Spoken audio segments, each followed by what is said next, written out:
So this video is dedicated for more of the streamer slash work from home people. So if you are in that category, you probably want to listen to this one. I'm growing up on YouTube and Twitch and all that stuff. I've been streaming, I've done that, I've moved on from it, but I tend to sometimes jump back into it now and then. So obviously being a streamer, you need a camera. I used to use this dusty relic, which is the Sony ZV-E10 4K camera with a Sigma 16mm, gives off a beautiful bokeh, all that good stuff, you know. But only issue with things like this is the battery life is terrible because there are only them smallest little batteries go in compared to the Sony A7C that I'm using now, which I mean I could use. I don't really want to make that, you know, my photography, my videography and streaming camera all in one. So that's why I used this as a secondary camera for verticals and also streaming. Now I just use it for streaming, but again, I hardly ever stream because of that one issue of the battery life. It is terrible. You could probably go for about an hour of stream, not even that, maybe 45 minutes to 30 minutes at a push before the battery dies and you have to go and change it, or you don't even realize your camera's gone off because of it, because you're so engrossed in the game. So this is a good option for people, but I would say unless you've got a dummy battery that you're going to plug in, I had to go and buy a separate plug and a separate dummy battery and all that stuff when there's an easier solution to this. Now yes, this does 4K and everything like that, but it doesn't give you the abilities of all these other streaming cameras out there, so that's what we're going to look into today. That's why the company NearStream have sent out this USB 4K live streaming camera. Some things you've got on there is a 10 times optical lossless zoom and a 40 times hybrid zoom, which is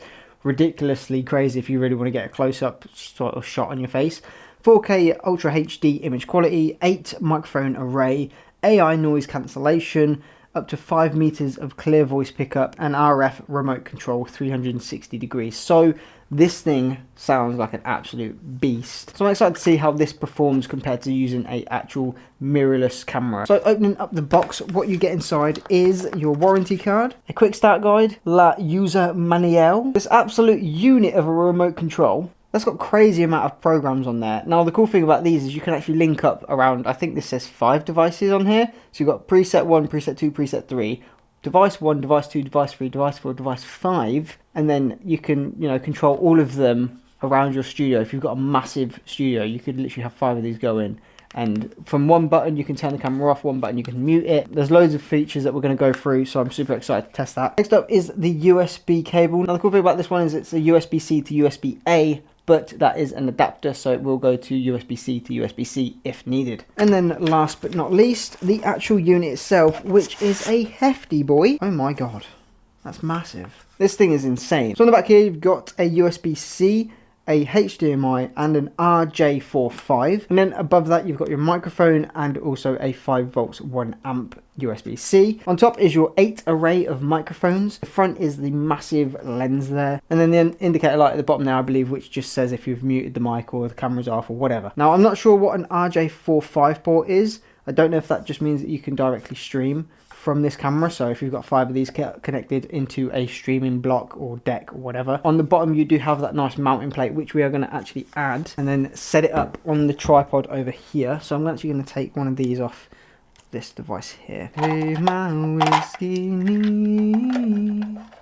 a coffee black and my bed is 3. You're too sweet for me. You're too sweet for me. So now I can attach this little thing to the base here. So I mean, if you've got like 20 tripods and, you know, you wanted these set up all around your house to live stream your whole house, if you're doing a cooking show, anything like that, it's probably the next best thing. Now with the HDMI, I don't know what that means. Is that just to stream from the device itself as well? I do not know, but we're going to plug in the USB-C cable. There we go. So we've got a blue light on there now. I need to get some batteries for this controller.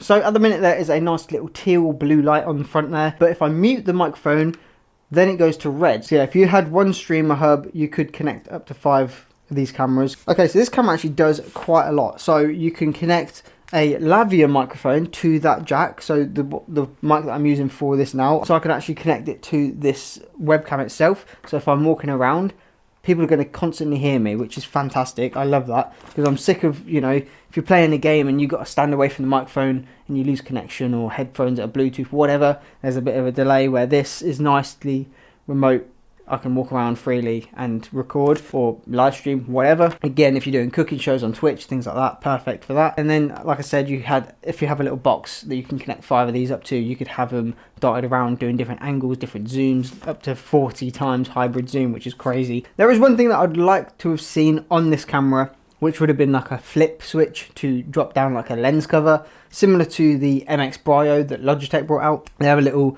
sort of lens cap that you can switch and it will sort of close down.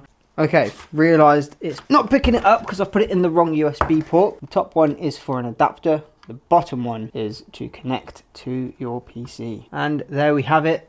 There is the camera itself. That is the camera auto detecting my face and actually moving with me.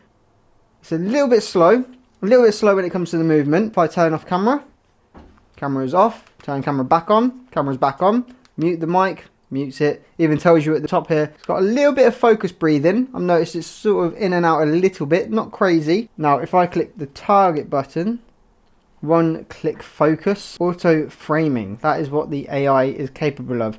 So now it should, hopefully, in my face. There we go, auto framed. So I'm sitting here, you'll notice it will just drop down in a minute to where I'm sitting, which is crazy cool. I actually really like that. The quality is fantastic as well. If I go to AI normal, it will just pick up everything around, which has a really large field of view as well, to be fair. Now with microphone, I'm tempted to actually try and record a snippet of the mic. We're going to go to properties on there. We're going to make the NearStream the microphone. It's picking my voice up from over here, nice and clear. I'm going to add the auto frame back onto this, and then I'm going to actually start recording and see if the microphone sounds any good. So auto framing is back on. Hopefully, there we go. It's now auto framed to my face.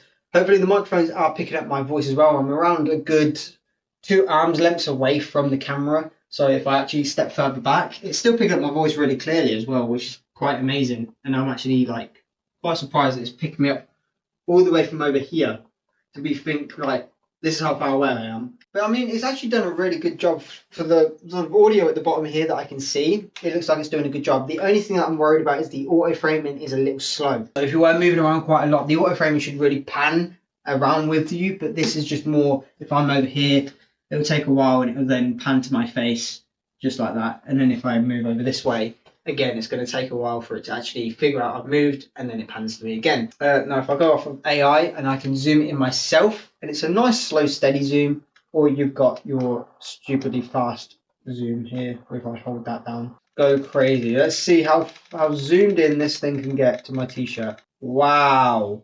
That's fully zoomed in. That is insane. Now, the autofocus is a little bit blurred if I move further back. There we go. That is crazy. Blink, blink, blink, blink. That is insane. No, I can't even. Then you click home and it does all of its natural things, go straight back. That's insane. Bro, what? I'm loving that. That was insane. I'm sorry, but that was crazy. I don't know what that button does. Portrait. Oh, it changes the colors. Oh, nice. So you've got texture, outdoor, standard, portrait, food, and then texture again. But there we go. That's what the audio sounds like as well on the camera while zooming in and all that stuff. So if you could hear the motors, things like that. We're going to stop that recording there. Let's just turn that off.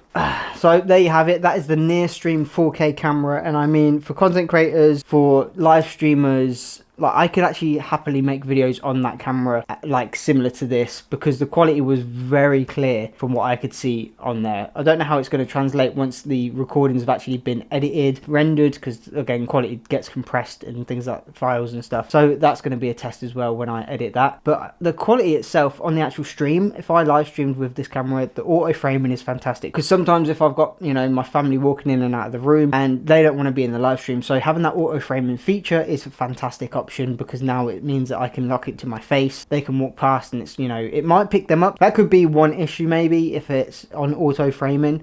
If they walk into the room, it might actually snap to their face instead of mine. So I don't know how that's going to work. Overall, I'm ecstatic with the quality. The overall build of this thing is incredible. It's made out of some really heavy duty plastic, and the lens inside as well, ultra clear. Fantastic product. And I will be doing a lot more testing with this. I actually want to live stream and see how this works using it on a tripod for like for when I do my racing and stuff. So there will be more content coming on the way. This was just an overall first look at the product and my overall thoughts roughly as a new user, if you will. Very simple to set up if you get it in the right USB hole, that is. Yeah, straight away on OBS, connected, done all of its autofocus stuff. AI worked fantastic. Let me know what you think of this product in the comments below. I'll leave everything linked in the description as well. And I will jump into another video going into a bit more depth about all of this stuff if you wish to know more. But other than that, that's pretty much everything that I can give you right now. I hope you enjoyed the video. If you did, leave a like, subscribe, hit the notification bell. And other than that, capture, create, captivate. I'll see you all in the next video or even live stream.